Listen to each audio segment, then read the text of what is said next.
ਵਾਹਿਗੁਰੂ ਜੀ ਕਾ ਖਾਲਸਾ ਵਾਹਿਗੁਰੂ ਜੀ ਕੀ ਫਤਿਹ। ਅਮਰੀਕਾ ਦੇ ਵਿੱਚੋਂ ਸਪੈਕਟਰਮ ਤੇ ਆਰਸੀਐਨ ਕੇਬਲ ਨੈਟਵਰਕ ਰਾਹੀਂ, ਕੈਨੇਡਾ ਦੇ ਵਿੱਚੋਂ ਬੈਲ ਕੇਬਲ ਨੈਟਵਰਕ ਰਾਹੀਂ ਤੇ ਵਰਲਡ ਵਾਈਡ ਗਲੋਬਲ CPN, ਜਾਦੂ, ਰੋਕੂ TV, ਸ਼ਾਵਾ TV, TV 84 ਦੀ ਵੈਬਸਾਈਟ ਤੋਂ ਆਨਲਾਈਨ ਸਟ੍ਰੀਮਿੰਗ ਜਾਂ ਫਿਰ ਫੇਸਬੁੱਕ ਰਾਹੀਂ ਸਾਡੇ ਨਾਲ ਜੁੜੇ ਹੋਏ ਸਾਰੇ ਦਰਸ਼ਕਾਂ ਦਾ ਮੈਂ ਅਮਰਵੀਰ ਸਿੰਘ ਅੱਜ ਦੇ ਪ੍ਰੋਗਰਾਮ ਵਿੱਚ ਤਹਿ ਦਿਲੋਂ ਸਵਾਗਤ ਕਰਦਾ। ਵਿਊਅਰਸ, ਜਿਵੇਂ ਕਿ ਅਸੀਂ ਸਾਰੇ ਜਾਣਦੇ ਹਾਂ ਕਿ ਪਿਛਲੇ ਕਈ ਹਫ਼ਤਿਆਂ ਤੋਂ ਜਿਹੜਾ ਬਰਤਾਨਵੀ ਸਿਟੀਜ਼ਨ ਜਗਤਾਰ ਸਿੰਘ ਜੌਹਲ ਦੀ ਗ੍ਰਿਫਤਾਰੀ ਦਾ ਮਾਮਲਾ ਹੈ ਉਹ ਮੀਡੀਆ ਦੇ ਵਿੱਚ ਸੁਰਖੀਆਂ ਬਣਿਆ ਹੋਇਆ। 2 ਦਿਨ ਪਹਿਲਾਂ ਉਹਨਾਂ ਦੀ ਅਦਾਲਤ ਦੇ ਵਿੱਚ ਪੇਸ਼ੀ ਵੀ ਸੀ ਤੇ ਅੱਜ ਵੀ ਜਦੋਂ ਅਸੀਂ ਹੁਣ ਗੱਲ ਕਰ ਰਹੇ ਹਾਂ ਤਾਂ ਕੁਝ ਘੰਟਿਆਂ ਬਾਅਦ ਉਹਨਾਂ ਨੂੰ ਅਦਾਲਤ ਦੇ ਵਿੱਚ ਪੇਸ਼ ਕੀਤਾ ਜਾਣਾ। ਇਸ ਸੰਬੰਧਿਤ ਜੋ ਪਿਛਲੀ ਪੇਸ਼ੀ ਦੇ ਦੌਰਾਨ ਗੱਲ ਸਾਹਮਣੇ ਆਈ ਹੈ ਕਿ ਜਿਹੜਾ UK ਦਾ ਹਾਈ ਕਮਿਸ਼ਨ ਦੇ ਨੁਮਾਇੰਦੇ ਸੀ ਉਹਨਾਂ ਨੂੰ ਪਰਸਨਲ ਵਿਜ਼ਿਟ ਦੇ ਤੌਰ ਤੇ ਪਰਸਨਲੀ ਉਹਨਾਂ ਨੂੰ ਮਿਲਣ ਦੀ ਇਜਾਜ਼ਤ ਜੋ ਅਦਾਲਤ ਵੱਲੋਂ ਦਿੱਤੀ ਗਈ ਸੀ ਉਹ ਪੰਜਾਬ ਪੁਲਿਸ ਵੱਲੋਂ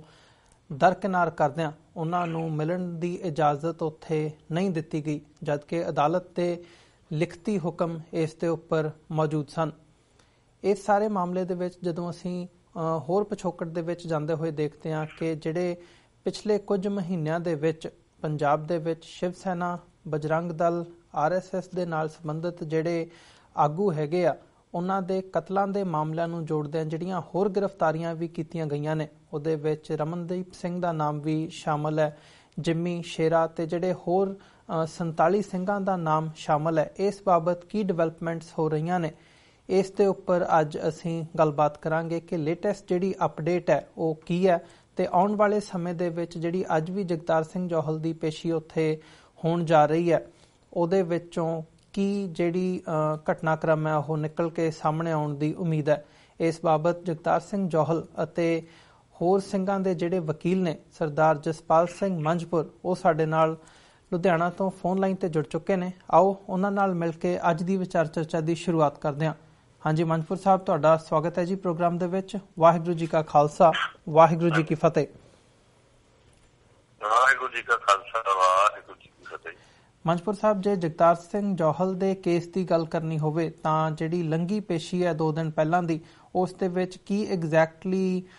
ਹੋਇਆ ਜਿਹੜਾ ਘਟਨਾਕ੍ਰਮ ਸੀ, ਜੇ ਉਸ ਬਾਬਤ ਤੁਸੀਂ ਥੋੜਾ ਜਿਹਾ ਚਾਨਣਾ ਪਾ ਸਕੋ। ਤੇ ਮੀਡੀਆ ਦੇ ਵਿੱਚ ਜੋ ਆਇਆ ਕਿ ਬ੍ਰਿਟਿਸ਼ ਹਾਈ ਕਮਿਸ਼ਨ ਦੇ ਨੁਮਾਇੰਦਿਆਂ ਨੂੰ ਮਿਲਣ ਦੀ ਇਜਾਜ਼ਤ ਨਹੀਂ ਦਿੱਤੀ ਗਈ, ਇਸ ਤੇ ਇਸ ਸਾਰੇ ਪਾਰਟ ਦੇ ਉੱਪਰ ਜਗਤਾਰ ਸਿੰਘ ਜੌਹਲ ਦਾ ਕੀ ਵਰਤਾਰਾ ਸੀ, ਉਹਨਾਂ ਨੇ ਕਿਵੇਂ ਰਿਐਕਟ ਕੀਤਾ ਇਸ ਸਾਰੇ ਪਾਰਟ ਨੂੰ?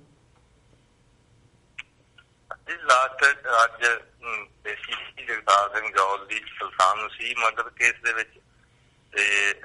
ਦਲਜੀਤ ਸਿੰਘ ਜੰਮੀ ਦੀ ਜਿਹੜੀ ਅਮਰ ਸ਼ਰਮਾ ਮਰਡਰ ਕੇਸ ਦੇ ਵਿੱਚ ਦੋਨਾਂ ਨੂੰ 24 ਤਰੀਕ ਨੂੰ ਲਾਸਟ ਟਾਈਮ ਪੇਸ਼ ਕੀਤਾ ਗਿਆ ਸੀ। ਇਲਾਕਾ ਮੈਚ ਛੁੱਟੀ ਤੇ ਸਨ ਦੋਨਾਂ ਦੇ ਤੇ ਜਿੰਦਰ ਸਿੰਘ ਤੇਜੀ ਦੀ ਅਦਾਲਤ 'ਚ 24 ਤਰੀਕ ਨੂੰ ਪੇਸ਼ ਕੀਤਾ। 24 ਤੋਂ 8 4 ਦਿਨ ਦਾ ਰਿਮਾਂਡ, ਅੱਜ ਤੱਕ ਦਾ ਰਿਮਾਂਡ ਸੀਗਾ ਜੀ। ਤੇ ਜਿਹੜੀ ਸਬਮਿਸ਼ਨ ਪੁਲਿਸ ਵੱਲੋਂ ਰਿਮਾਂਡ ਐਕਸਟੈਂਡ ਕਰਾਉਣ ਦੀ ਦਿੱਤੀ ਜਾਂਦੀ ਉਹ ਜਗਤਾਰ ਸਿੰਘ ਜੌਹਲ ਦੇ ਸੰਬੰਧ ਉਹੀ ਸੇਮ ਹੀ ਅੱਗਾ ਪੁਰਾਣਾ ਤੋਂ ਲੈ ਕੇ ਹੁਣ ਤੱਕ ਚੱਲ ਰਹੀ ਵੀ ਇਹ ਸਾਰਾ ਇਹ ਕਿੰਗਪਿਨ ਸੀ, ਇਹਨੇ ਫਾਈਨੈਂਸ ਕੀਤਾ, 120 ਵੀ ਹੈਗੀ ਆ।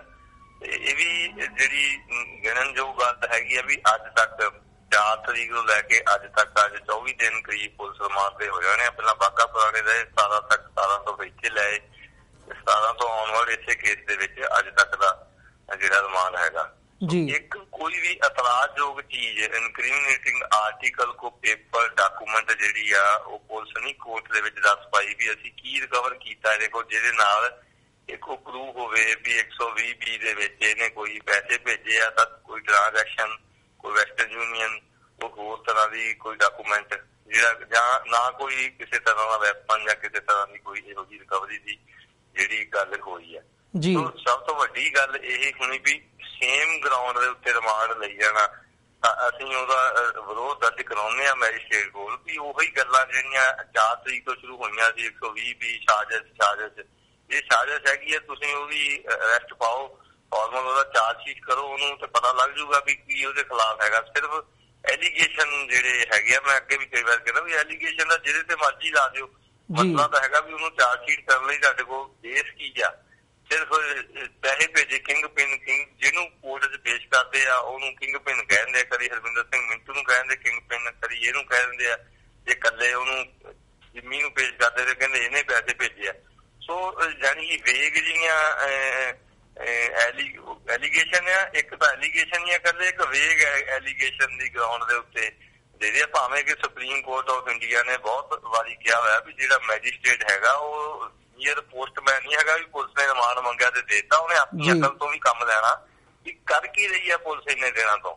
ਤੇ ਜਿਹੜੀ ਵੱਡੀ ਗੱਲ ਹੈਗੀ, ਉਦਣ ਕੋਰਟ ਨੇ, ਅਦਾਲਤ ਨੇ, ਮੈਜਿਸਟ੍ਰੇਟ ਨੇ ਪੁੱਛਿਆ ਜੱਜ ਨੂੰ ਵੀ ਤੁਸੀਂ ਕੁਝ ਕਹਿਣਾ ਚਾਹੁੰਦੇ ਹੋ ਅਦਾਲਤ ਨੂੰ, ਤਾਂ ਉਹਨੇ ਕਿਹਾ ਵੀ ਮੈਂ ਬੇਕਸੂਰ ਆ, ਮੇਰਾ ਕਿਸੇ ਤਰ੍ਹਾਂ ਦੀ ਇਹ ਕੋਈ ਸਾਜ਼ਿਸ਼ ਦੇ ਵਿੱਚ ਕੋਈ ਹੱਥ ਨਹੀਂ ਹੈਗਾ, ਨਾ ਮੈਂ ਕੋਈ ਫਾਈਨੈਂਸ ਜਾਂ ਦੂਜੀ ਜਿਹੜੀ ਗੱਲ ਕਰਦੇ ਉਹ ਹੈਗੀ ਆ ਵੀ ਮੈਂ ਬ੍ਰਿਟਿਸ਼ ਸਿਟੀਜ਼ਨ ਆ, ਮੇਰੇ ਕੌਂਸਲੇਟ ਨੂੰ ਮੈਨੂੰ ਨਹੀਂ ਪ੍ਰਾਈਵੇਟਲੀ ਮੈਂ ਉਹਨਾਂ ਨਾਲ ਗੱਲ ਕਰਨੀ ਚਾਹੁੰਦਾ, ਉਹਨਾਂ ਨੂੰ ਕਰਨੀ ਦਿੱਤੀ ਜਾ ਰਹੀ। ਤੇ ਉਸੇ ਟਾਈਮ ਤੇ ਡਿਪਟੀ ਹਾਈ ਕਮਿਸ਼ਨਰ ਉੱਥੇ ਹਾਜ਼ਰ ਸੀ ਮਿਸਟਰ ਐਂਡਰਿਊ ਐਰੇ, ਉਹਨਾਂ ਨੂੰ ਕੋਰਟ ਨੇ ਪੁੱਛਿਆ, ਉਹ ਕਹਿੰਦੇ ਅਸੀਂ ਵੀ ਮਿਲਣਾ ਚਾਹੁੰਦੇ ਹਾਂ। ਇੰਸਟੈਂਟਲੀ ਕੋਰਟ ਨੇ ਫੈਸਲਾ ਕੀਤਾ, 5 ਵੱਜ ਗਏ ਸੀ ਸ਼ਾਮ ਦੇ ਉਸ ਦਿਨ, ਕਿ 6 ਤੋਂ 7 ਵਜੇ ਤੱਕ ਇਹਨਾਂ ਨੂੰ ਮਿਲਾਇਆ ਜਾਵੇ। ਸੋ ਕੋਰਟ ਦੇ ਆਰਡਰ 6 ਤੋਂ 7 ਸੀ, ਉਹਨਾਂ ਨੂੰ ਉਸ ਸ਼ਾਮ ਨਹੀਂ ਮਿਲਾਇਆ ਗਿਆ ਪੁਲਿਸ ਵੱਲੋਂ। ਉਹਨਾਂ ਨੂੰ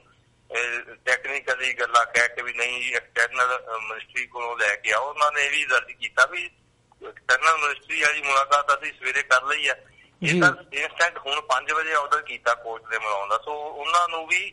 ਉੱਥੋਂ ਬਰੰਗ ਵਾਪਸ ਮੋੜ ਦਿੱਤਾ। ਤੇ ਉਹਨਾਂ ਦੇ 2 ਲੇਡੀ ਆਫੀਸ਼ਲ ਸੀ, ਇੱਕ ਮਿਸ ਜੂਲੀ ਸੀ, ਇੱਕ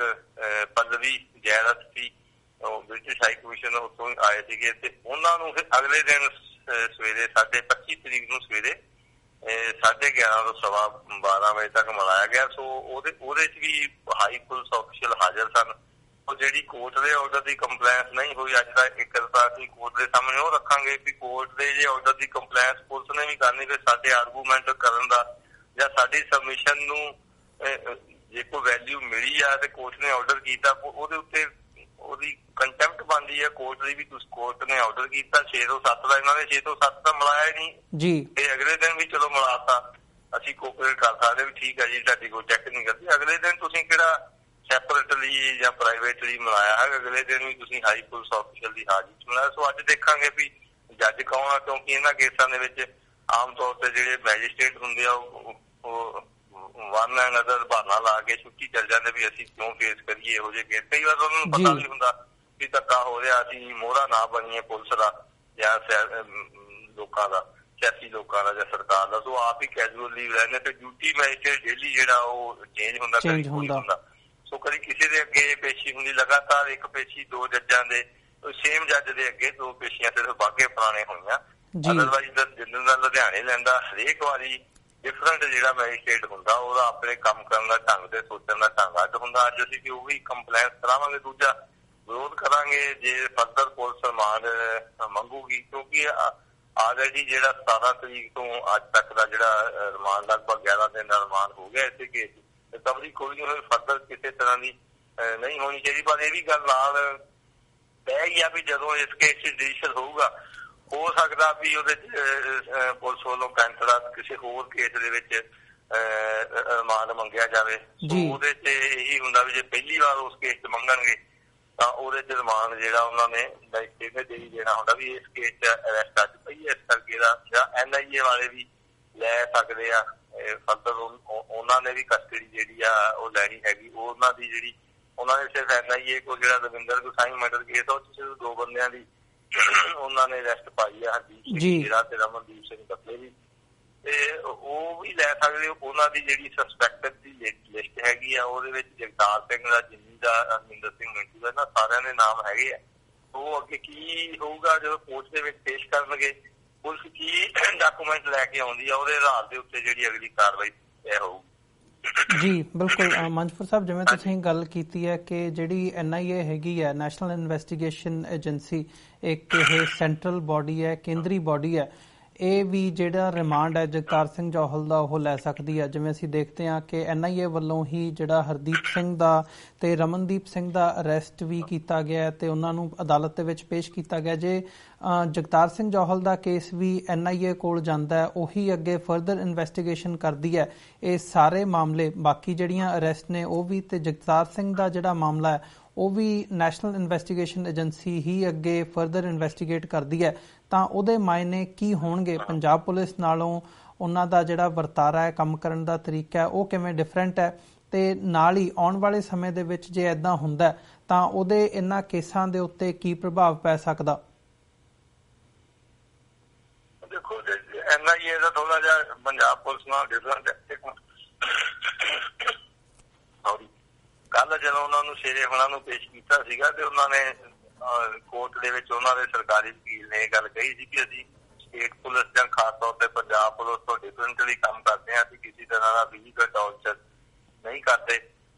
ਸਾਡਾ ਜਿਹੜਾ ਪ੍ਰੋਸੈਸ ਹੈਗਾ ਥੋੜਾ ਸਟੈਂਡਰਡ ਮੇਨਟੇਨ ਉਹਨਾਂ ਦਾ ਇੰਟਰਨੈਸ਼ਨਲ ਏਜੰਸੀਜ਼ ਦੇ ਵਾਂਗੂ, ਜਿਵੇਂ ਉਹ ਦੱਸਦੇ ਆ ਕਿ ਅਸੀਂ ਸਾਡੀ ਕੁਐਸਚਨਿੰਗ ਜ਼ਿਆਦਾ ਹੁੰਦੀ ਆ, ਕੁਐਸਚਨਿੰਗ ਕ੍ਰਾਸ ਕੁਐਸਚਨਿੰਗ ਜ਼ਿਆਦਾ ਹੁੰਦੀ ਆ, ਉਹਦੇ 'ਚ ਹੀ ਉਹ ਬੰਦੇ ਨੂੰ ਉਲਝਾਉਂਦੇ ਜਾਂ ਫਸਾਉਂਦੇ ਹੈਗੇ ਆ ਤੇ ਉਹ ਜ਼ਿਆਦਾ ਹੈਗਾ ਉਹਨਾਂ ਦਾ। ਜੇ ਜਗਤਾਰ ਸਿੰਘ ਨੂੰ ਕੇਸ ਦੇ ਵਿੱਚ ਨਹੀਂ ਲੈਣਗੇ ਤਾਂ ਨਹੀਂ ਮੈਂ ਕਹਿ ਸਕਦਾ, ਪਰ ਲੈ ਲੈਣਗੇ ਵੀ ਪੱਕੀ ਤਰ੍ਹਾਂ ਨਹੀਂ ਕਹਿ ਸਕਦੇ, ਤਾਂ ਉਹਨਾਂ ਦੀ ਮਰਜ਼ੀ ਆ ਜੇ ਉਹ ਕਿਸ ਤਰ੍ਹਾਂ ਦੀ ਇਨਵੋਲਵਮੈਂਟ ਕਿਵੇਂ ਹੁੰਦੀ। ਕਿਉਂਕਿ ਜਦੋਂ DGP ਲੈਵਲ ਦੀ ਪ੍ਰੈਸ ਕਾਨਫਰੰਸ ਕਰਕੇ ਆਲਰੇਡੀ ਅਸੀਂ ਕੱਲ ਵੀ ਇਹ ਸਬਮਿਟ ਕੀਤਾ ਸੀ ਕੋਰਟ ਦੇ ਵਿੱਚ ਕਿ ਆਲਰੇਡੀ ਮੋਟਰਸਾਈਕਲ ਵੈਪਨਸ ਰਿਕਵਰ ਹੋ ਗਏ ਤੇ ਫਿਰ ਇਹਨਾਂ ਕੋਲ ਕਾਹਦੀ ਇਨਵੈਸਟੀਗੇਸ਼ਨ ਲਈ ਲੰਬੇ ਪੁਲਿਸ ਪ੍ਰਮਾਣ ਦੀ ਲੋੜ ਨਹੀਂ ਹੈਗੀ, ਕਿਉਂਕਿ ਕਸਟੋਡੀਅਲ ਇੰਟਰੋਗੇਸ਼ਨ ਦਾ ਤਾਂ ਹੀ ਆ ਵੀ ਜੇ ਉਹਦੀ ਸਿਰਫ ਕੋਈ ਰਿਕਵਰੀ ਹੋਣੀ ਆ, ਬਾਕੀ ਫਾਰਮਲ ਜਿਹੜੀ ਹੈਗੀ। ਸੋ NIA ਕੋਲੋਂ ਯਾਨੀ ਕਿ ਹਾਲ ਦੀ ਘੜੀ ਦਾ ਇਹ ਕਹਿ ਸਕਦੇ ਵੀ ਕਿਸੇ ਤਰ੍ਹਾਂ ਫਿਜ਼ੀਕਲ ਟੌਰਚਰ ਨਹੀਂ ਕਰ ਰਹੇ ਬੰਦਿਆਂ ਨੂੰ। ਮੈਂ ਹਰਦੀਪ ਸਿੰਘ ਸ਼ੇਰਾ ਤੇ ਰਮਨਦੀਪ ਸਿੰਘ ਬੱਗੇ ਨੂੰ ਮਿਲਿਆ ਸੀ ਕੱਲ,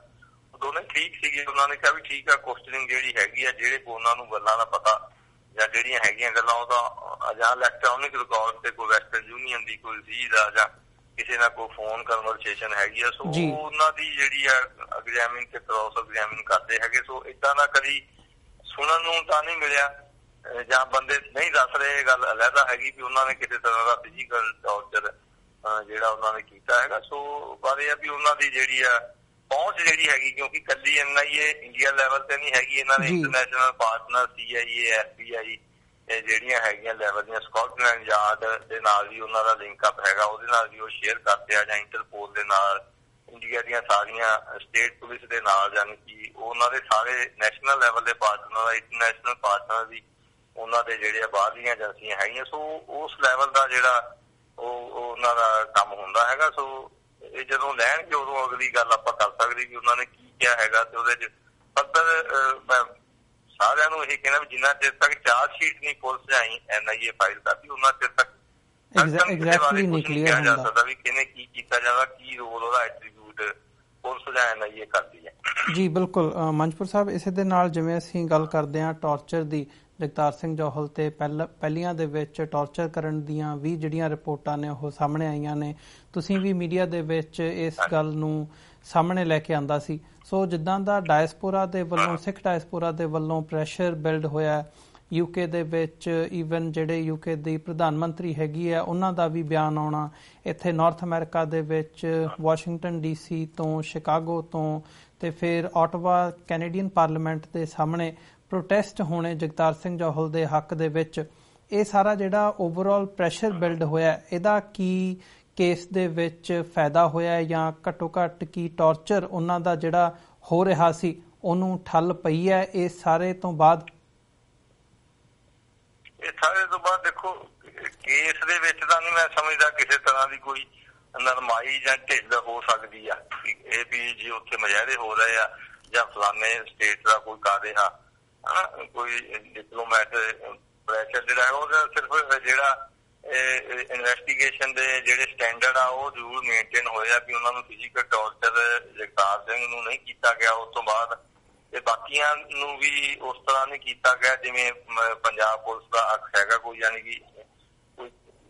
ਉਸ ਸਟੈਂਡਰਡ ਮੇਨਟੇਨ ਹੋਇਆ ਜਿਹੜਾ ਇਨਵੈਸਟੀਗੇਸ਼ਨ ਦਾ, ਮੈਂ ਇਹ ਕਹਿ ਸਕਦਾ ਹੈਗਾ। ਪਰ ਇਹ ਸਮਝਣ ਵੀ ਉੱਥੇ ਕੋਈ ਧਰਨੇ ਲਾਉਣ ਦੇ ਨਾਲ ਇੱਥੇ ਕੇਸ ਦੇ ਵਿੱਚ ਨਰਮਾਈ ਹੋਊਗੀ, ਇਹ ਸਖਤਾਈ ਤਾਂ ਬੇਸ਼ੱਕ ਹੋ ਜਾਵੇ, ਯਾਨੀ ਕਿ ਕੇਸ ਵੈਸੇ ਜਦੋਂ ਨੋਰਮਲ ਪ੍ਰੋਸੈਸ ਦੇ ਵਿੱਚ ਇੱਥੇ ਹੁੰਦਾ ਤੇ ਪੁਲਿਸ ਕਾਲ ਚ ਚਲਾਨ ਨੂੰ ਪੇਸ਼ ਕਰਕੇ ਤੇ ਉਹਦੇ ਚ ਕੋਈ ਨਾ ਕੋਈ ਲੂਪ ਹੋਲ ਛੱਡਣ, ਜਦੋਂ ਇਸ ਤਰ੍ਹਾਂ ਦੀ ਇਸ਼ੂ ਬਣ ਜਾਂਦਾ ਹੈਗਾ ਇਹ ਫਿਰ ਇਕੱਲਾ ਜਗਤਾਰ ਸਿੰਘ ਦਾ ਨਹੀਂ ਰਿਹਾ, ਇਹ ਕੌਮ ਦਾ ਇਸ਼ੂ ਬਣ ਗਿਆ। ਇਹਦੇ ਵਿੱਚ ਫਿਰ ਉਹਨਾਂ ਨੇ ਦੇਖਣਾ ਵੀ ਉਹਨਾਂ ਨੇ ਵੀ ਆਪਣਾ ਪ੍ਰੈਸਟੀਜ ਸਮਝ ਕੇ ਤੇ ਉਹਨਾਂ ਨੇ ਪੂਰੀ ਇਤਿਹਾਸ ਵਰਤਣੀ ਆ ਵੀ ਕਿਸੇ ਤਰ੍ਹਾਂ ਦੀ ਕੋਈ ਉਹਨਾਂ ਕੋਲੋਂ ਗਲਤੀ ਨਾ ਰਹੇ ਜਿਹਦੇ ਕਰਕੇ ਕੋਈ ਡਿਫੈਂਸ ਉਹਦਾ ਕੋਈ ਫਾਇਦਾ ਲਏ। ਜੀ ਬਿਲਕੁਲ, ਇਹੋ ਜਿਹੀਆਂ ਗੱਲਾਂ ਤਾਂ ਦੇਖਣ ਨੂੰ ਮਿਲਦੀਆਂ ਹੈਗੀਆਂ, ਜਿਵੇਂ ਕੁਲਵੀਰ ਸਿੰਘ ਬੜਾ ਪਿੰਡ ਭਾਈ ਦੇ ਸੰਬੰਧ ਚ ਵੀ ਹੋਇਆ ਸੀਗਾ ਉਦੋਂ ਉਹਨਾਂ ਦੀ ਫਿਰ ਜ਼ਮਾਨਤ ਜਿਹੜੀ ਆ, ਕਿਉਂਕਿ ਕਹਿਣ ਨੂੰ ਜਾਂ ਐਗਜ਼ੈਕਟਿਵ ਜੁਡੀਸ਼ਰੀ ਵੱਖ-ਵੱਖ ਹੈ, ਇੱਕ ਦੂਜੇ ਨੂੰ ਇਹ ਕੰਟਰੀਬਿਊਟ ਤਾਂ ਕਰਦੇ ਹੀ ਹੈਗੇ ਆ, ਤੇ ਉਹ ਫਿਰ ਜਦੋਂ ਇਹੋ ਜਿਹਾ ਇਸ਼ੂ ਹੁੰਦਾ ਇੰਟਰਨੈਸ਼ਨਲੀ ਕੋਈ ਬਣ ਜਾਂਦਾ, ਫਿਰ ਉਹ ਘੱਟੋ ਘੱਟ ਉਹਨਾਂ ਨੂੰ ਹੁੰਦਾ ਵੀ ਦਿਖਾਉਣ ਨੂੰ ਵੀ ਬੰਦਾ ਬਾਹਰ ਨਾ ਆ ਜਾਵੇ ਕਿਸੇ ਤਰ੍ਹਾਂ, ਤਾਂ ਜੋ ਇਹ ਨਾ ਲੱਗੇ ਵੀ ਦੇਖੋ ਬੰਦੇ ਦੇ ਉੱਤੇ ਤਾਂ ਐਲੀਗੇਸ਼ਨ ਏਦਾਂ ਦੇ ਸੀ, ਇਹਨੂੰ ਕੋਰਟ ਨੇ ਜਿਹੜੀ ਹੈ ਜ਼ਮਾਨਤ ਦਿੱਤੀ। ਸੋ ਕੇਸ ਦਾ ਕੀ ਫੇਟ ਹੁੰਦਾ ਇਹ ਡਿਪੈਂਡ ਕਰਦਾ ਚਾਰਜ ਸ਼ੀਟ ਦੇ ਉੱਤੇ, ਤੇ ਜਿਹੜੇ ਇਹ ਧਰਨੇ ਮੁਜ਼ਾਹਰੇ ਜਾਂ ਕੌਮ ਦਾ ਮੁੱਦਾ ਬਣ ਕੇ ਤੇ ਸਾਹਮਣੇ ਆਇਆ ਉਹਦੇ ਨਾਲ ਕੇਸ ਨਹੀਂ ਕਹਿ ਸਕਦੇ ਵੀ ਉਹਨਾਂ ਇਹ ਯਾਨੀ ਕਿ ਕੇਸ ਨਰਮ ਹੋ ਜਾਊਗਾ, ਉਹਦੇ ਤੇ ਖਾਸ ਹਥਿਆਰ ਵਰਤ ਕੇ ਉਹ ਸਾਨੂੰ ਪੂਰੀ ਬਰੀਕੀ ਦੇ ਨਾਲ ਜਿਹੜਾ ਫਾਈਟ ਕਰਨਾ ਪਊਗਾ ਜੀ। ਬਹੁਤਾ ਕੁਛ ਤਾਂ ਇਹੀ ਵੀ ਆਉਂਦਾ ਕੀ ਆ ਸਾਹਮਣੇ ਉਹਦੇ ਤੇ ਡਿਪੈਂਡ ਕਰੂ, ਜੇ ਹੋਊਗਾ ਇਹਨਾਂ ਕੁਛ ਤੇ ਆਊਗਾ, ਜੇ ਯਾਨੀ ਕਿ ਮੇਕ ਆਊਟ ਕੀਤਾ ਜਾਊਗਾ ਜਾਲੀ ਵਿਟਨੈਸ ਜਾਂ ਐਵੀਡੈਂਸ, ਉਹਨਾਂ ਦਾ ਵੀ ਭਾਂਡਾ ਭੱਜੂਗਾ ਕੋਰਟ ਦੇ ਵਿੱਚ। ਜੀ ਬਿਲਕੁਲ ਮੰਜਪੁਰ ਸਾਹਿਬ, ਜਿਵੇਂ ਤੁਸੀਂ ਦੱਸ ਰਹੇ ਹੋ ਕਿ ਜਿਹੜਾ ਜ਼ਿਆਦਾਤਰ ਇਸ ਕੇਸ ਦਾ ਦਾਰੋਮਦਾਰ ਹੈ ਉਹ ਚਾਰਜ ਸ਼ੀਟ ਦੇ ਉੱਪਰ ਹੀ ਡਿਪੈਂਡ ਕਰਦਾ ਹੈ, ਤੇ ਅਸੀਂ ਇਹ ਗੱਲ ਹੁਣ ਤੱਕ ਕਹਿ ਸਕਦੇ ਹਾਂ ਕਿ ਹਜੇ ਤੱਕ ਪੁਲਿਸ ਵੱਲੋਂ ਇਸ ਮਾਮਲੇ ਦੇ ਵਿੱਚ ਜਿਹੜੀ ਚਾਰਜ ਸ਼ੀਟ ਹੈ, ਉਹ ਸਾਡੇ ਦਰਸ਼ਕਾਂ ਨੂੰ ਇੱਕ ਵਾਰ ਦੁਬਾਰਾ ਫਿਰ ਦੱਸ ਦਈਏ ਕਿ ਪੁਲਿਸ ਵੱਲੋਂ ਚਾਰਜ ਸ਼ੀਟ ਇਸ ਮਾਮਲੇ ਦੇ ਵਿੱਚ ਫਾਈਲ ਨਹੀਂ ਕੀਤੀ ਗਈ। ਸੋ ਐਗਜ਼ੈਕਟਲੀ ਉਹਨਾਂ ਤੇ ਕੀ ਦੋਸ਼ ਨੇ, ਕਿਸ ਬਿਨਾਂ ਦੇ ਉੱਪਰ ਉਹਨਾਂ ਨੂੰ ਉੱਥੇ ਡਿਟੇਨ ਕੀਤਾ ਹੋਇਆ ਜਗਤਾਰ ਸਿੰਘ ਜੌਹਲ ਨੂੰ, ਤੇ ਜਿਹੜੀਆਂ ਬਾਕੀ ਗ੍ਰਿਫਤਾਰੀਆਂ ਨੇ ਇਸ ਸਾਰੇ ਮਾਮਲੇ ਦੇ ਵਿੱਚ ਹੋਈਆਂ ਨੇ, ਉਹਨਾਂ ਬਾਰੇ ਸਾਨੂੰ ਅਜੇ ਤੱਕ ਨਹੀਂ ਐਗਜ਼ੈਕਟਲੀ ਜਾਣਕਾਰੀ ਹੈਗੀ, ਕਿਉਂਕਿ ਪੁਲਿਸ ਵੱਲੋਂ ਅਦਾਲਤ ਦੇ ਵਿੱਚ ਅਜੇ ਤੱਕ ਚਾਰਜ ਸ਼ੀਟ ਨਹੀਂ ਫਾਈਲ ਕੀਤੀ ਗਈ।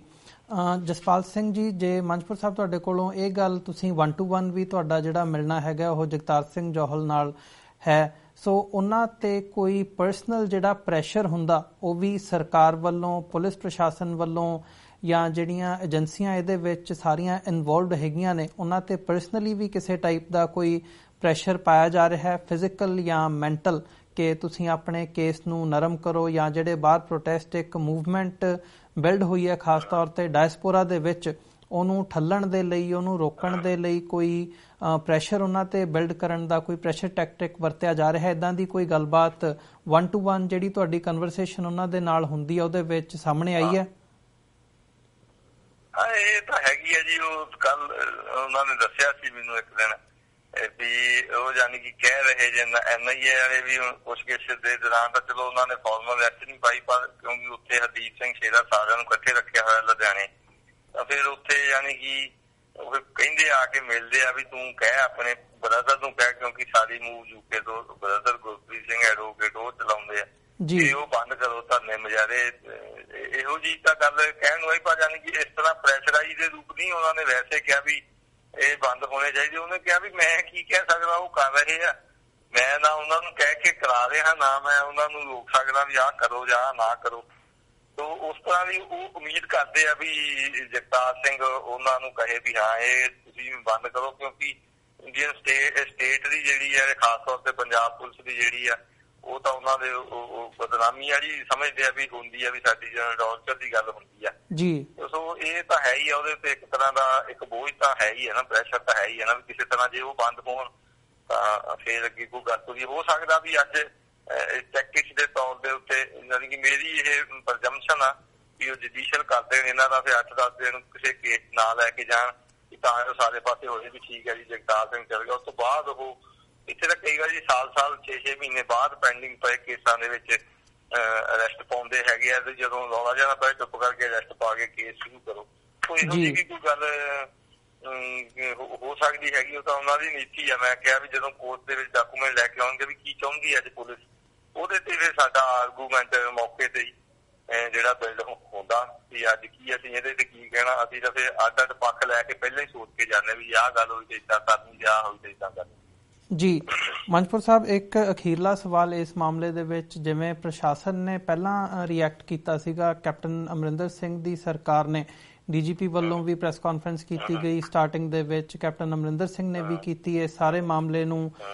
KLF ਨਾਲ ਜੋੜਿਆ, ਫਿਰ ਪਾਕਿਸਤਾਨ ਦੀ ISI ਦੇ ਨਾਲ ਜੋੜ ਕੇ ਇਹਨੂੰ ਇੱਕ ਵੱਡੀ ਸਾਜ਼ਿਸ਼ ਦਾ ਰੂਪ ਦਿੱਤਾ ਗਿਆ ਸੀ। ਉਹ ਤੋਂ ਬਾਅਦ ਜਦੋਂ ਡਾਇਸਪੋਰਾ ਦੇ ਵੱਲੋਂ, ਸਿੱਖ ਡਾਇਸਪੋਰਾ ਦੇ ਵਿੱਚ ਪ੍ਰੋਟੈਸਟ ਦੀ ਗੱਲ ਸਾਹਮਣੇ ਆਈ ਹੈ, ਇੱਕ ਪ੍ਰੈਸ਼ਰ ਬਿਲਡ ਹੋਇਆ, ਤਾਂ ਰੀਸੈਂਟਲੀ ਵੀ ਕੈਪਟਨ ਅਮਰਿੰਦਰ ਸਿੰਘ ਦਾ ਇਹ ਬਿਆਨ ਸੀ ਕਿ ਜਿਹੜਾ ਡਾਇਸਪੋਰਾ ਦੇ ਵਿੱਚ ਸਿੱਖ ਬੈਠੇ ਆ ਉਹ ਕੁਝ ਖਾਲਿਸਤਾਨੀ ਐਲੀਮੈਂਟ ਨੇ ਜਿਹੜੀ UK ਦੀ ਪੋਲਿਟਿਕਸ ਨੂੰ ਜਿਹੜੇ ਪ੍ਰਭਾਵਿਤ ਕਰ ਰਹੇ ਆ, ਉਹਨਾਂ ਦੇ ਨੈਸ਼ਨਲ ਇੰਟਰਸਟ ਨੂੰ ਪੋਲੀਟੀਸਾਈਜ਼ ਕਰ ਰਹੇ ਆ, ਉਹਦਾ ਸਿਆਸੀਕਰਨ ਕਰ ਰਹੇ ਆ। ਸੋ ਜਿਹੜਾ ਪ੍ਰਸ਼ਾਸਨ ਹੈਗਾ, ਕੈਪਟਨ ਅਮਰਿੰਦਰ ਸਿੰਘ ਦਾ ਜਿਹੜਾ ਵਰਤਾਰਾ ਹੈ, ਉਹ ਇਸ ਸਾਰੇ ਮਾਮਲੇ ਦੇ ਵਿੱਚ ਕਿਵੇਂ ਚੇਂਜ ਹੋਇਆ, ਕਿਵੇਂ ਪ੍ਰਭਾਵਿਤ ਹੋਇਆ, ਤੇ ਆਉਣ ਵਾਲੇ ਦਿਨਾਂ ਦੇ ਵਿੱਚ ਜੋ ਉਹਨਾਂ ਦਾ ਵਰਤਾਰਾ ਹੈ ਉਹਨੂੰ ਤੁਸੀਂ ਕਿਵੇਂ ਭਾਂਪਦੇ ਹੋ, ਕਿੱਧਰ ਨੂੰ ਜਾਂਦਾ ਦਿਖ ਰਿਹਾ ਉਹ? ਦੇਖੋ, ਜਿਹੜੀ ਪਹਿਲਾਂ ਆਪਾਂ ਗੱਲ ਕੀਤੀ ਵੀ ਜਿਹੜਾ ਉਹ ਸਾਰੇ ਕਾਸੇ ਰੋਸ ਦੇ ਵਜੋਂ ਉਹਦੇ ਜੇ ਇਕੱਲਾ ਸਿੱਖਾਂ ਦਾ ਜਾਂ ਜਥੇਬੰਦੀਆਂ ਦਾ ਰੋਸ ਰਹਿ ਜਾਂਦਾ ਤੇ ਸ਼ਾਇਦ ਇੰਨਾ ਉਹ ਪ੍ਰਭਾਵਿਤ ਨਾ ਕਰ ਸਕਦਾ ਸਟੇਟ ਨੂੰ ਜਾਂ ਪੁਲਿਸ ਨੂੰ ਜਾਂ ਪੰਜਾਬ ਸਰਕਾਰ ਨੂੰ, ਜਿੰਨਾ ਕਿ ਦੂਜੇ ਮੁਲਕਾਂ ਦੇ ਯਾਨੀ ਕਿ ਉਹ ਚੌਥਿਆਂ ਤੇ ਬੈਠੇ MPs MLA ਮਿਨਿਸਟਰਸ ਨੇ ਜਿਹੜਾ ਆਪਣਾ ਦਰਜ ਕਰਾਇਆ ਰੋਸ, ਉਹਦੇ ਨਾਲ ਯਾਨੀ ਕਿ ਮੈਕਸਿਮਮ ਦਾ ਜ਼ਿਆਦਾ ਪ੍ਰਭਾਵ ਪਿਆ। ਯਾਨੀ ਕਿ ਇਹ ਗੱਲ ਹੁਣ ਸਿੱਖਾਂ ਨੂੰ ਸ਼ੱਕ ਚੰਗੀ ਨਹੀਂ ਲੱਗਣੀ ਮੇਰੀ ਕਹੀ ਹੋਈ, ਪਰ ਰੋਸ ਬਜਾਏ ਦੇ ਇਕੱਲੇ ਸਿੱਖਾਂ ਦੇ ਜੇ ਰਹਿ ਜਾਣ ਫਿਰ ਇਹ ਇੰਨੀ ਟੈਨਸ਼ਨ ਨਹੀਂ ਲੈਂਦੀ ਇੰਡੀਅਨ ਸਟੇਟ। ਉਹ ਕਹਿੰਦੀ ਕੋਈ ਗੱਲ ਨਹੀਂ, ਇਹਦੇ ਨਾਲ ਹਿੰਦੂਆਂ ਦੇ ਵਿੱਚ ਦਹਿਸ਼ਤ ਪਾ ਕੇ ਤੇ ਉਹ ਪੋਲੀਟਿਕਸ ਜਿਹੜੀ ਇਹ ਪੋਲੀਟੀਕਲ ਗੱਲ ਹੋ ਜੂਗੀ ਹਨਾ, ਵੀ ਉਹਨੂੰ ਕੰਸੋਲੀਡੇਟ ਜ਼ਿਆਦਾ ਵਧੀਆ ਤਰੀਕੇ ਨਾਲ ਉਹਨਾਂ ਨੂੰ ਲੱਗਦਾ ਹੁੰਦਾ ਵੀ ਇਹ ਜੇ ਮੁਜ਼ਾਹਰੇ ਕਰਨਗੇ ਤੇ ਸਾਡੀ ਜਿਹੜੀ ਵੋਟ ਪਾਲਿਸੀ ਨੂੰ ਤੜਕਾ ਹੀ ਲੱਗੂਗਾ। ਜਿਹੜਾ ਡਿਪਲੋਮੈਟਸ ਵੱਲੋਂ, ਰਾਜਨੀਤਿਕ ਲੋਕਾਂ ਵੱਲੋਂ, ਉੱਥੋਂ ਦਿਆਂ ਨੇ ਅਮਰੀਕਾ, ਕੈਨੇਡਾ, UK, ਆਸਟ੍ਰੇਲੀਆ ਵੱਲੋਂ ਆਇਆ ਗਿਆ, ਯਾਨੀ ਕਿ ਵਧੀਆ ਲੌਬਿੰਗ ਕਰਕੇ ਸਿੱਖ ਜਥੇਬੰਦੀਆਂ ਨੇ ਇੱਕ ਪ੍ਰੈਸ਼ਰ ਬਿਲਡ ਕੀਤਾ, ਇਹਦਾ ਇੱਕ ਚੰਗਾ ਅਸਰ ਦੇਖਣ ਨੂੰ ਮਿਲਿਆ। ਤੇ ਇਹ ਡਿਬੇਟ ਵੀ ਇਸ ਗੱਲ ਦੀ ਹੋਈ ਆ ਵੀ ਜਿਹੜੇ ਸਾਡੇ ਇੱਥੇ ਇਹ ਕੁਛ ਹੁੰਦਾ ਆ, ਟੌਰਚਰ ਦੇ ਸਾਧਨ ਹੈਗੇ ਆ, ਉਹ ਸਾਰੀਆਂ ਗੱਲਾਂ ਦੇ ਉੱਤੇ ਡਿਬੇਟ ਵੀ ਹੋਈ ਆ। ਜਿਵੇਂ ਇਸੇ ਤਰ੍ਹਾਂ ਉਹ CBI ਨੇ ਉਹ ਜਿਹੜਾ ਆਪਣੇ ਗੁਰਗਾਉਂ ਦੇ ਵਿੱਚ ਇੱਕ ਬੱਚੇ ਦੀ ਮਰਡਰ ਹੋਇਆ ਸੀਗਾ, ਕੰਡਕਟਰ ਨੂੰ ਕੁੱਟ-ਕੁੱਟ ਕੇ ਪੁਲਿਸ ਨੇ ਉਹਦਾ ਕਨਫੈਸ਼ਨ ਲਿਆ, ਉਹਦੇ ਕਿਹਾ ਸਰੀਰ ਦੀ ਹਾਲਤ ਕਰ ਦਿੱਤੀ ਤੇ ਉਹ ਤੋਂ ਫਿਰ ਕਹਿੰਦੇ ਨੇ ਕਨਫੈਸ ਕੀਤਾ ਸੀ ਜੀ। ਹੁਣ ਕਨਫੈਸ ਜਦੋਂ ਪੁਲਿਸ ਦੇ ਵਿੱਚ ਤੁਸੀਂ ਟੌਰਚਰ ਦੇ ਅਧੀਨ ਦਬਾਅ 'ਚ ਕਰਾਓਗੇ ਤੇ ਅਗਲਾ ਜੋ ਸਹੂਗਾ ਉਹ ਤੇ ਸਹਿਣ ਕਰ ਦੂਗਾ ਉਹ। ਸੋ ਹੁਣ ਉਹਨਾਂ ਨੇ ਕਹਿਤਾ ਨਹੀਂ ਇਹਦਾ ਕੋਈ ਦੋਸ਼ ਨਹੀਂ ਸੀ ਕਲਾਸਾਂ ਦੇ ਬੱਚਿਆਂ। ਸੋ ਇਹ ਜਿਹੜੀਆਂ ਗੱਲਾਂ ਹੈਗੀਆਂ ਖਾਸ ਤੌਰ ਤੇ ਸਟੇਟ ਪੁਲਿਸ ਦੀਆਂ, ਇਹਦੇ ਨਾਲ ਲੱਗਦਾ ਵੀ ਉਹਨਾਂ ਨੂੰ ਵੀ ਸਾਡਾ ਦੂਜੇ ਮੁਲਕਾਂ ਦੇ ਵਿੱਚ ਬਦਨਾਮੀ ਹੁੰਦੀ, ਉਹਦੇ ਕਰਕੇ ਫਿਰ ਉਹ ਸਟੈਪ ਬੈਕ ਕਰਕੇ ਤੇ ਉਹਨਾਂ ਨੇ ਸਾਰਾ ਕੁਛ ਕੀਤਾ ਹੈਗਾ। ਉਹ ਜਿਹੜਾ ਕੇਸ ਆ ਉਹ ਤਾਂ ਉਸੇ ਤਰ੍ਹਾਂ ਜਿਹੜੇ ਚੱਲਣੇ ਆ ਕੀ ਉਹ ਚਾਰਜ ਸ਼ੀਟ ਹੁੰਦੇ ਆ ਉਹਦੇ ਤੇ ਡਿਪੈਂਡ ਕਰਦੇ ਆ, ਪਰ ਓਵਰਆਲ ਜਿਹੜਾ ਹੈਗਾ ਉਹ ਇੱਕ ਚੰਗੇ ਮਾਹੌਲ ਦੇ ਵਿੱਚ ਜੇ ਬੰਦੇ ਨੂੰ ਰੱਖਿਆ ਜਾਊਗਾ ਤਾਂ ਫਿਰ ਉਹਦੇ ਉੱਤੇ ਇੱਕ ਚੰਗੀ ਗੱਲ ਹੁੰਦੀ ਹੈ ਜੀ, ਉਹਨੂੰ ਚੰਗੇ ਮਾਹੌਲ ਦੇ ਵਿੱਚ ਰੱਖਿਆ ਜਾਵੇ। ਜੀ ਬਿਲਕੁਲ। ਮੰਜਪੁਰ ਸਾਹਿਬ, ਤੁਹਾਡਾ ਬਹੁਤ-ਬਹੁਤ ਧੰਨਵਾਦ। ਤੁਸੀਂ ਇਸ ਸਾਰੇ ਇਸ਼ੂ ਦੇ ਉੱਪਰ ਆਪਣਾ ਸਮਾਂ ਕੱਢ ਕੇ ਸਾਡੇ ਨਾਲ ਵਿਚਾਰਾਂ ਦੀ ਸਾਂਝ ਪਾਈ ਹੈ, ਇੱਕ ਅਪਡੇਟ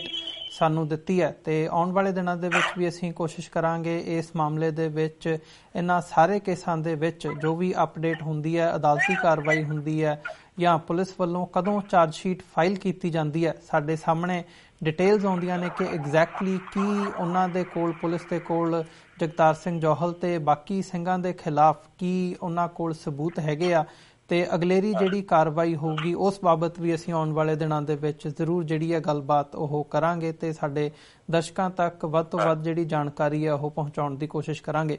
ਅੱਜ ਤੁਹਾਡੇ ਕੋਲੋਂ ਅਸੀਂ ਇੱਥੇ ਹੀ ਇਜਾਜ਼ਤ ਚਾਹਾਂਗੇ। ਮੰਜਪੁਰ ਸਾਹਿਬ, ਤੁਹਾਡਾ ਬਹੁਤ-ਬਹੁਤ ਧੰਨਵਾਦ ਜੀ। ਵਾਹਿਗੁਰੂ ਜੀ ਕਾ ਖਾਲਸਾ, ਵਾਹਿਗੁਰੂ ਜੀ ਕੀ ਫਤਿਹ। ਵਿਊਅਰਸ, ਇਹ ਸਨ ਲੁਧਿਆਣਾ ਤੋਂ ਐਡਵੋਕੇਟ ਸਰਦਾਰ ਜਸਪਾਲ ਸਿੰਘ ਮੰਜਪੁਰ, ਜਿਹੜੇ ਕਿ